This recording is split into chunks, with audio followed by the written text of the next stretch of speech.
दोस्तों welcome to learn and grow with Shweta. मैं श्वेता सिंह अपने चैनल के माध्यम से आप सभी का बहुत बहुत स्वागत करती हूँ। आशा करती हूँ आप सभी स्वस्थ होंगे, मस्त होंगे और अपने एग्ज़ाम्स की तैयारियों में लगे हुए होंगे। दोस्तों बीपीएससी टीआरई 3.0 जा चुका है। 4.0 का हम प्रिपरेशन कर रहे हैं। अभी देखिए ये बहुत अच्छी बात है कि एटलीस्ट जिस टाइम पे जब वैकेंसी की बहुत ज़्यादा ज़रूरत थी तो बीपीएससी ने टीचर वैकेंसी के बहुत सारे ऑप्शंस हमारे सामने खोले हुए हैं और जिसमें टीआरई 1, टीआरई 2, टीआरई 3 तीनों हो चुका है। टीआरई 3 का रिजल्ट बहुत जल्द आपके सामने होगा एंड देन इसी सीक्वेंस में टीआरई 4.0 जो है हम लोगों के सामने है, जिसके एग्ज़ाम्स की तैयारी सब ने स्टार्ट कर दी है। स्टार्ट क्या कर दी है, काफ़ी हद तक हो चुकी होगी जो है। और बस हमें क्या करना होता है कि भी जितना हो सके, आपको पता है कि आप प्रीवियस ईयर पेपर से बहुत सारी हेल्प ले सकते हैं।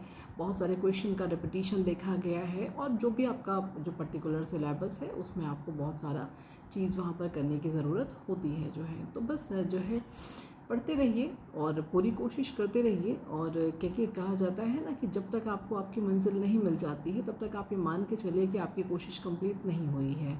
तो आपको आपकी मंजिल पाना है और हमारा काम आपकी मंजिल तक पहुंचने में आपकी थोड़ी सी मदद करना है। होता आप सेल्फ स्टडी से ही सिलेक्शन है। जो सिलेक्शन आपका होता है वो सेल्फ स्टडी से होता है। हम आज के इस दौर में हैं जहाँ पर यूट्यूब एक ऐसा प्लेटफॉर्म देता है कि हमारे पास जो भी नॉलेज, जो भी इंफॉर्मेशन, जो भी कंटेंट है वो हम यूट्यूब के माध्यम से आप तक प्रोवाइड कर सकते हैं। तो बस उसी में एक छोटा सा प्रयास मेरी तरफ से भी है। मुझे उम्मीद है कि आपको जो भी कंटेंट, जो वीडियो, जो भी मैं प्रोवाइड करती हूँ आपको पसंद आता है। अगर एक विद्यार्थी भी मेरा ये कंटेंट पसंद करता है, एक विद्यार्थी का भी सिलेक्शन होता है, तो मैं मानूंगी कि मतलब मेरा ये वीडियो बनाना जो है सफल हो जाता है। तो चलिए बस अब हम काफ़ी बातें हो चुकी हैं, अब हम अपना आज का प्रैक्टिस सेट स्टार्ट करते हैं। आज का जो हमारा प्रैक्टिस सेट है वो जीएस के ऊपर है। जीएस आपका जानते हैं कि combination of all the subjects होता है। तो यहाँ पर आपका बहुत सारे तरह के आपको यहाँ पे क्वेश्चंस मिलेंगे जो आपके एग्ज़ाम के लिए बहुत महत्वपूर्ण हैं। तो चलें, हिस्ट्री, ज्योग्राफी, इंग्लिश, हिंदी सब कुछ मिला करके हमने जीएस का जो ये प्रैक्टिस सेट स्टार्ट किया हुआ है इसको हम अब स्टार्ट करते हैं। तो आज के हमारे वीडियो का जो सबसे पहला क्वेश्चन है वो ये कहता है कि संसार का सर्वाधिक सक्रिय ज्वालामुखी कौन सा होता है।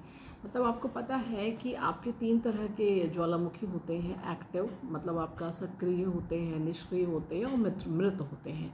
मतलब जो ज्वालामुखी मतलब हमेशा उससे लावा निकलता रहता है, एक्टिवेट रहता है, कभी भी उस मतलब फट जाता है तो उसको सक्रिय ज्वालामुखी कहते हैं। और जो बहुत साल पहले, अरसा वर्षा पहले मतलब कि निकलता था, अब नहीं होता है, बहुत सालों हो गए हैं, तो वहाँ पर वह निष्क्रिय हो जाता है। और जो बहुत बहुत ज़्यादा साल, बहुत ज़्यादा मतलब मोर देन हंड्रेड्स के भी ज़्यादा हो चुका है, वो ज्वालामुखी आपका मृत ज्वालामुखी हो जाता है।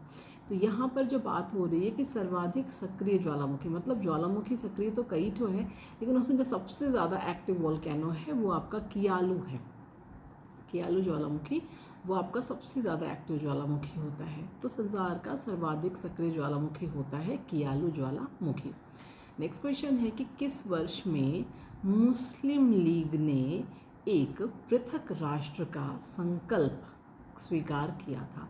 मतलब जो हमारा इतिहास है इसमें जो आपका मॉडर्न हिस्ट्री है उसमें क्या होता है कि जब भारत पाकिस्तान का मतलब उस टाइम पे जब चल रहा था, आज़ादी का दौर था, तो उस दौर में कुछ चीज़ें हुई थी। तो उसी के कुछ बहुत सारे क्वेश्चंस आपके एग्ज़ाम में देखिए बार बार देखे जा रहे हैं। तो उसी में है कि भाई कौन से वर्ष में, सॉरी फॉर द डिस्टर्बेंस। तो हम आगे चलते हैं कि कौन से वर्ष में मुस्लिम लीग ने एक पृथक राष्ट्र का संकल्प यानी कि पाकिस्तान प्रस्ताव स्वीकार किया गया था। तो वो आपका था 1940 में। 1940 में पाकिस्तान प्रस्ताव स्वीकार किया गया था मुस्लिम लीग के द्वारा। नेक्स्ट क्वेश्चन है कि महात्मा गांधी ने सत्याग्रह क्रियाविधि सबसे पहले कहाँ पर प्रस्तुत की थी। तो महात्मा गांधी जी ने जो सत्याग्रह क्रियाविधि सबसे पहले प्रस्तुत की थी वो चंपारण में प्रस्तुत की थी। ये बहुत ज़रूरी है प्रश्न दोस्तों। अगला प्रश्न है कि भारतीय संविधान की 10वीं अनुसूची किससे संबंधित है। तो हमारा जो 10वीं अनुसूची है वो दल बदल कानून से संबंधित होती है। 10 से 10वीं, 10 से दल बदल, इस तरह से याद कर लीजिएगा। जो 10वीं अनुसूची है वो दल बदल कानून से संबंधित है। नेक्स्ट क्वेश्चन है कि भारतीय संविधान के किस अनुच्छेद में अनुसूचित जातियों और जनजातियों के लिए आरक्षण का प्रावधान है। तो कौन सी अनुसूची में है ये सारी चीज़ें? तो ये सब है आपका आर्टिकल 375 में। अगला प्रश्न है, एक शब्द है जिसको हम लोग यूज़ करते हैं डेटा, यानी कि DATA डेटा जो है, ये शब्द सिंगुलर है या प्लूरल, पहले तो आपको ये पता होना चाहिए। तो ये शब्द आपका है एक बहुवचन शब्द यानी कि प्लूरल वर्ड है, और इसका जो सिंगुलर वर्जन है वो होता है डेटम। डेटा बहुवचन है और इसका सिंगुलर एक वचन होता है डेटम। अगला प्रश्न है कि भारत के नियंत्रक व महालेखा परीक्षक की नियुक्ति संविधान के किस अनुच्छेद में वर्णित है? तो भारत के नियंत्रक व महालेखा परीक्षक की जो नियुक्ति है वो संविधान के अनुच्छेद 148 यानी कि आर्टिकल 148 में वर्णित है। हमारा अगला प्रश्न है कि वेदांत किसे कहा जाता है? तो वेदांत जो है कहा जाता है उपनिषदों को। नेक्स्ट क्वेश्चन है कि लेखा परीक्षक का मुख्य उद्देश्य किसके व्यय पर नियंत्रण कर रहा होता है? जो लेखा परीक्षक होते हैं उनका जो मेन टारगेट होता है कि वो कौन किसके खर्चे पर उनको सबसे ज़्यादा नज़र रखनी होती है, तो वो है कार्यपालिका के खर्चे पर उनको सबसे ज़्यादा नज़र रखनी होती है। एंड द नेक्स्ट क्वेश्चन है, महाभारत का मौलिक नाम क्या है? ये बहुत शायद आपको नहीं पता हो, तो महाभारत का जो मौलिक नाम है वो जय संहिता है। एक मूवी भी बनी थी कंगना रनावत जी की, तो उसमें एक डायलॉग भी था जो है कि वहाँ पर भी महाभारत जया की वजह से हुई थी। तो जया मतलब जय संहिता शब्द वहाँ पर कहना चाहते, तो मतलब जो पिक्चरों में डायलॉग भी लिखे जाते हैं ना, वो भी कहीं ना कहीं वो भी इतिहास पढ़ते हैं बढ़िया से जो है। तो जैसे वो बढ़िया से पढ़ते वैसे आप भी बढ़िया से पढ़िए जो है। अगला प्रश्न है कि नियंत्रक व महालेखा परीक्षक द्वारा की गई टिप्पणियों पर कार्यवाही करने के लिए अंतिम जिम्मेदारी किसकी होती है? तो जब भी बात आती है नियंत्रक और महालेखा परीक्षक द्वारा जो भी टिप्पणियां की जाती हैं उस पर जो कार्यवाही में सबसे फाइनल सबसे अंतिम जिम्मेदारी होती है वो संसद की होती है।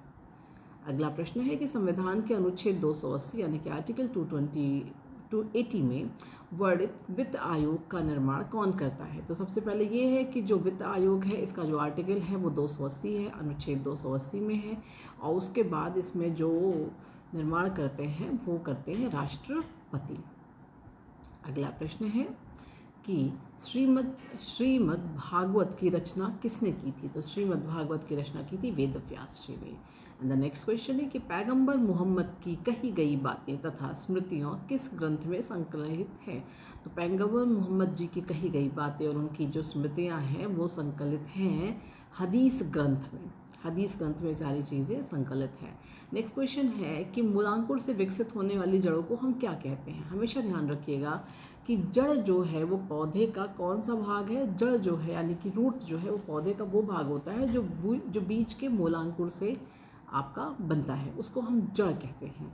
और साथ ही साथ में ये भी ध्यान रखिएगा कि जो तना होता है वो हमेशा जो बीज के प्रांकुर से बनता है। तो हिंदी में समझिएगा, आपका मूलांकुर से आपका जो है जड़ बनता है और प्रांकुर से आपका तना बनता है। यहाँ पर बोला जा रहा है कि जो मूलांकुर से विकसित होती हैं उन जड़ों को हम कहते हैं मूसला जड़। अगला क्वेश्चन है कि मूलांकुर के अतिरिक्त पौधे के किस भाग से विकसित होने वाली जड़, किसी और भाग से विकसित होने वाली जड़ों को क्या कहते हैं? कि अगर मतलब कोई जड़ है जो मूलांकुर के अलावा किसी और भाग से विकसित हो रही है तो उन जड़ों को हम अपस्थानिक कहते हैं, मतलब अपने स्थान से हट गई हैं जो है वो अपस्थानिक जड़ें कहलाती हैं। नेक्स्ट क्वेश्चन ये है कि न्यूमेटोफोर यानी कि श्वसन मूल, इसको हिंदी में श्वसन मूल कहते हैं, इंग्लिश में न्यूमेटोफोर कहते हैं। तो न्यूमेटोफोर जो है प्रायः कौन प्रकार के पादपों में पाए जाते हैं? तो मैंग्रोव पादपों में ये न्यूमेटोफोर पाए जाते हैं। इंपॉर्टेंट है काफ़ी एग्जाम में, मैंग्रोव भी बहुत पूछा जाता है, न्यूमेटोफोर भी पूछा जाता है। नेक्स्ट क्वेश्चन है कि बरगद के पेड़ के तने से लटकने वाली मोटी जड़ें क्या कहलाती है? आपने अगर कभी ध्यान दिया होगा तो बरगद का जो पेड़ होता है वहाँ पर जो उसके जो तने होते हैं वो बहुत मोटी मोटी तने नीचे तक लटकती रहती हैं, तो उन्हें जो है हम स्तंभ मूल कहते हैं। स्तंभ मतलब खंभे वाली जड़ें स्तंभ मूल कहते हैं। तो समझना बहुत आसान होगा, अगर आप इसका अर्थ मतलब जानते हो तो आप ऑप्शन देखकर भी इसको सही टिक कर सकते हैं। दो बहुत आसान से और इम्पॉर्टेंट क्वेश्चन है कि संसार का सबसे छोटा पुष्प कौन सा होता है? वो वॉल्फिया होता है, और संसार का सबसे बड़ा पुष्प वो रेफ्लिशिया होता है। हम ध्यान रखिएगा, संसार का सबसे छोटा पुष्प वॉल्फिया और संसार का सबसे बड़ा पुष्प रेफ्लिशिया होता है। तो दोस्तों आज हम लोगों ने 20 क्वेश्चंस को पढ़ा, समझा और याद किया है। उम्मीद है कि आपको ये वीडियो एक बार 2 बार देखने पर ये सारे क्वेश्चंस याद हो जाएंगे। अगर कुछ रह जाता है तो उनको आप नोट डाउन करके अलग से ज़रूर याद कर लीजिएगा, और अगर नहीं नोट डाउन करने का मन है तो PDF आपको टेलीग्राम चैनल्स में मिल जाती है, और टेलीग्राम चैनल की लिंक आपको वीडियो के डिस्क्रिप्शन बॉक्स में आसानी से मिल जाएगी। कोई दिक्कत कोई परेशानी होती है कमेंट बॉक्स में मैसेज कर दीजिएगा, मैं आपको डायरेक्ट लिंक प्रोवाइड कर दूँगी। तो बस उम्मीद करते हैं कि वीडियो आपको ज़रूर पसंद आया होगा। पूरी वीडियो में बने रहने के लिए बहुत बहुत धन्यवाद। चैनल पे नए हों तो लाइक शेयर सब्सक्राइब जरूर कर दीजिएगा, बेल आइकन का बटन ज़रूर प्रेस करिएगा, जिससे आपको ये सुविधा होती है कि जब भी कोई नया वीडियो मैं अपने चैनल पर अपलोड करूँगी उसकी नोटिफिकेशन आप तक फ़ौरन पहुँच जाएगी। Thanks for watching my full video. Thank you, good night, शुभ रात्रि, टेक केयर, शबा खैर, बाय बाय।